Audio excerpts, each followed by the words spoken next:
is there any satisfaction in having success against Giannis? You're now 16-5. Your teams are 16-5 in your career against him, and he's 10 years younger than you, and he's the back-to-back MVP. Yet you're still able to find success.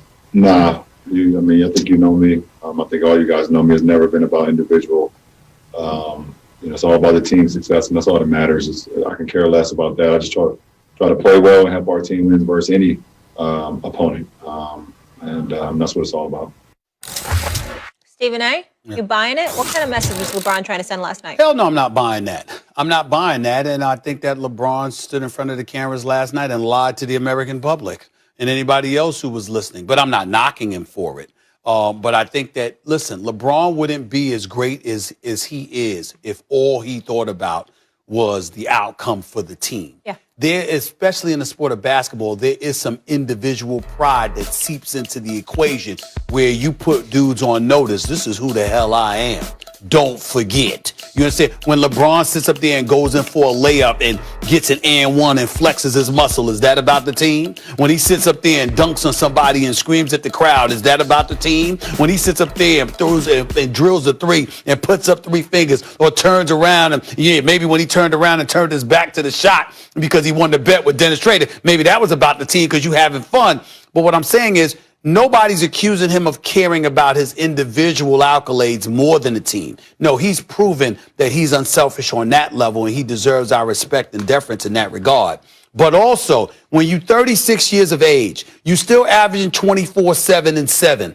You still a baller. Y'all are number one seed. Y'all are reigning defending champions. Y'all are prohibitive favorites to win the chip. Everybody's looking at Brooklyn and wondering whether it's Brooklyn or Philly or Milwaukee. Who's going to be able to challenge you? Is Kawhi and Paul George going to be able to step up and challenge you and stuff like that? Yes, it's about the team, but it's also about you as an individual. So when he says, I never think about me, I'm only thinking about the team, that's a damn lie. There's no way you can be as great as him and you never have that intestinal fortitude and that individual pride to put your greatness on display. You don't spend $1.5 million on your physique, your body, your conditioning, and everything that comes with it to be as great as you can be just for the team to win a championship. No, you want to be the reason or a primary reason why you win that championship. And I think that individual pride is incredibly admirable.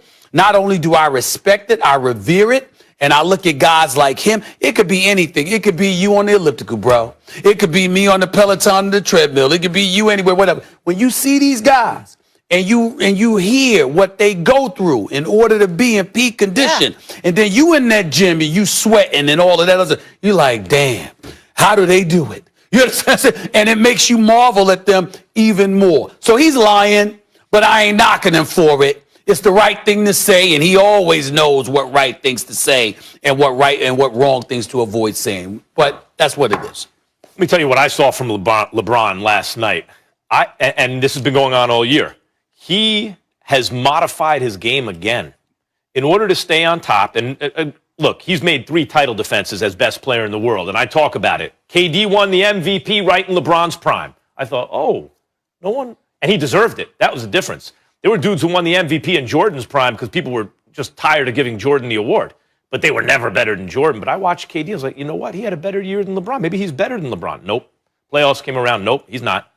Same thing happened with Steph. Same thing happened with Kawhi because LeBron was hurt. I got fooled at least a couple of those times. And then by the end, when the dust settled, LeBron was left standing. And he's done it by changing his game as he's gotten older. Miami, he was at his physical best, right? A brilliant offensive player, shooting the three, the whole thing, complete player, and a great intense defensive player all year. And as he got older in Cleveland, he realized, I can't play that level defense all the time and do what I do on the off. He took his foot off the gas so he could win championships and compete in the playoffs. And now what I saw last couple of years, Stephen A., is AD challenging him to play defense, and he has. The Lakers are a top 5 efficiency defensive and offensive team. LeBron plays defense again, even in the regular season. And offensively, in order to do all that, he's shooting the three more often and better than ever before. He's shooting 6-7 threes a game, and he's hitting them 37, 38, maybe 40% of the time after last night. 39 points, rounded up to 40. It's 40. 40% of the time shooting 6-7 threes a game. I mean, he's doing the thing Giannis hasn't been able to do yet. Giannis needs to shoot the three better, and he's incrementally getting better to his credit, but not good enough. LeBron is making the very adjustment that Giannis has to do, and he's doing it in order to be the best player in the world still. He sent that message again last night. What I tried to educate you about,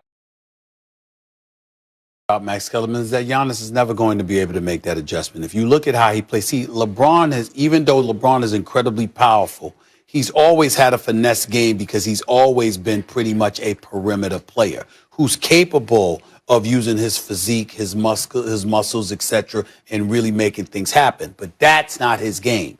Giannis is entirely the opposite. Giannis is a dude, even though he was rail thin and he's put on 57 pounds of muscle, at least as of last year from the time he came into the league, the bottom line is he plays a power game. That's who he is. So him stepping out on the perimeter and making that adjustment is not as natural of a transition for him as it is for LeBron. LeBron is not a transition for LeBron. This is just a part. Yeah, but one thing about how to shoot, Giannis but he's been on a wing. Look, that's not who Giannis is. Giannis is a big, and my point, and he really is a big. He needs another guy as good as him, who's not a big, to succeed as almost every big ever needed. That's not LeBron. But Giannis is now shooting 5 threes a game, hitting 31% of the time, which is the most he's ever shot it and at the best clip. He's making the improvement incrementally that LeBron has already made.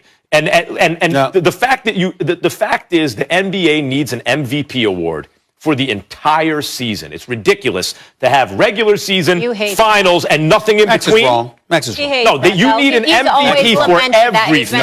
No. The regular season needs to be separate from the postseason because the regular season needs to matter to some degree when you're charging a paying customer to watch 82 games a year, or in this case, 72 for the season. It does matter. You're seeded in the playoffs. I'm just saying that's number one. Number two, and more importantly, just remember something.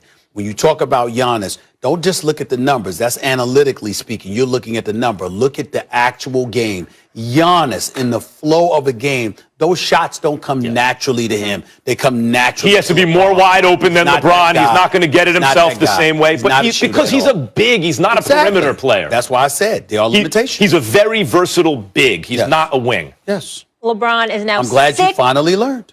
All right, he's 16-5 LeBron career against Giannis, so not close. Yeah. All right, we'll leave it there, guys. It is championship weekend on this Feel Good Friday. Your girls hype. Which underdog quarterback has a tougher challenge Sunday?